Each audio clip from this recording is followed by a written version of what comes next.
Andrew Johnson, Donald Trump. You've got two presidents separated by a century and a half, but they share this, well, let's call it a pretty unflattering honor, being ranked as some of the absolute worst in American history. So today, we're going to dig into why these two leaders from completely different worlds get compared so often, and what their stories really tell us about American democracy itself.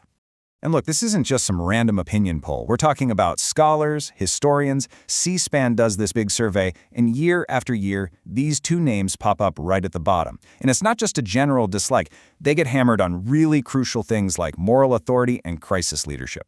That is not great company to be in. So you have to ask, right? How on earth do two guys from totally different centuries end up in the exact same historical doghouse? It's got to be more than just having unpopular policies.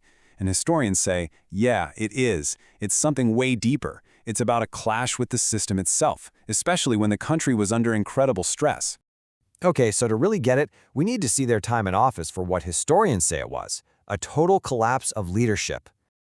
And that brings us right to leadership during a crisis. I mean, that's the real test of a president, isn't it? Okay, picture this. Lincoln is gone. Andrew Johnson suddenly has this massive job putting the country back together after the Civil War. But he didn't just stumble. He seemed to actively work against it. I mean, he vetoed the Civil Rights Act, fought against the 14th Amendment, and basically told the southern states, go ahead, pass those black codes, which were just a new version of slavery. Now, for President Trump, the crisis historians point to, it was different. It wasn't a war. It was an internal test of our democratic system.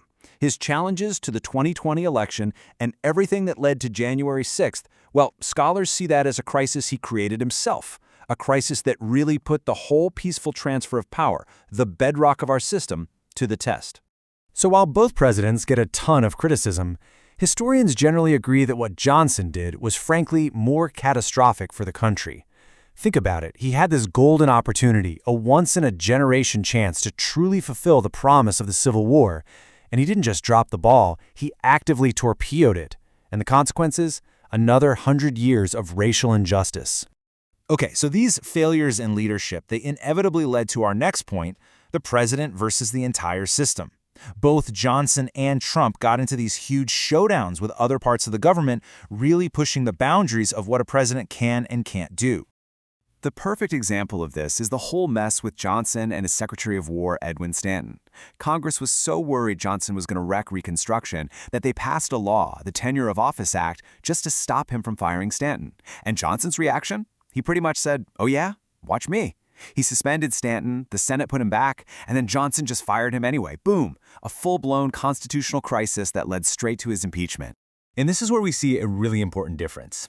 Johnson fired a political appointee, right? A cabinet secretary who's supposed to be on his team. But when you look at some of President Trump's controversial firings, they were inspectors general. Now, these folks are totally different. They're not political. They're meant to be independent watchdogs, sniffing out problems. Firing them, well, that brings up a whole different set of questions about accountability. And you guessed it, all these big fights led both men to face the ultimate check on their power, impeachment. It's a process that's just as much about politics as it is about the law, and for both of them, it pretty much defined their time in office. So you always hear this phrase, high crimes and misdemeanors, but what does it even mean? Well, it's not like proving someone robbed a bank. It's a concept we got from British law, and it's really about a massive abuse of power, a violation of the public's trust. The real question for Congress isn't, did the president break a specific law?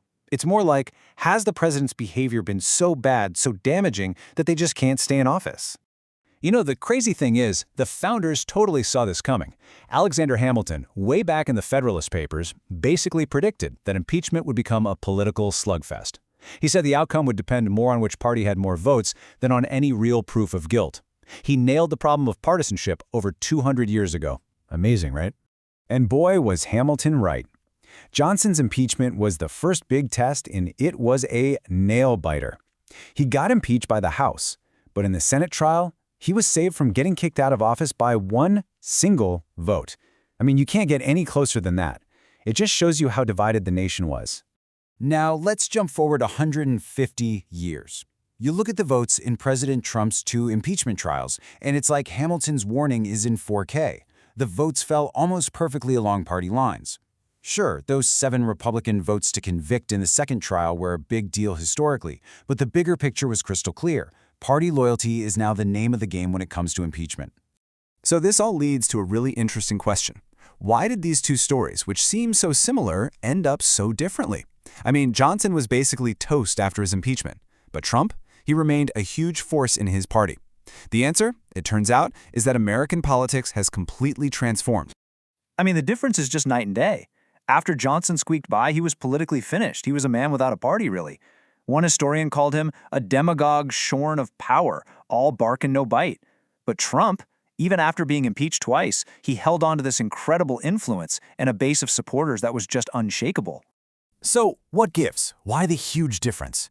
Well, experts point to 2 massive changes in our political landscape. First, we've got this intense partisan polarization. It's all about loyalty to the cause. And second, the modern presidency is just way more powerful than it was in Johnson's day. You put those 2 things together, and you've got a whole new ballgame. There's a great quote from Jerry Falwell Jr. that kind of sums up this new mindset. He said, "We're not electing a pastor-in-chief." And that really gets to the heart of it. For a lot of voters now, it's less about a leader's personal character and more about whether they're a fighter who can win for their side. The test isn't, are they a good person? It's, can they deliver? And that really brings us to the main takeaway here. Back in the 1800s, power was spread out more. Andrew Johnson didn't have this fired-up, organized base that would go to the mat for him. But today, a president's power is welded directly to a mobilized political base, and that connection makes them almost bulletproof against attacks, whether it's from the other party, the media, or even the impeachment process itself. So, let's leave it with a big question to think about. We've seen how Johnson and Trump both push the American system to its limits, just in very different times. The real question for us today is, in this era of intense polarization, are those old constitutional guardrails, like impeachment, still strong enough? Whereas pure party loyalty becomes so powerful that it can just steamroll right over them. When you compare these 2 presidents, you realize how urgent that question really is.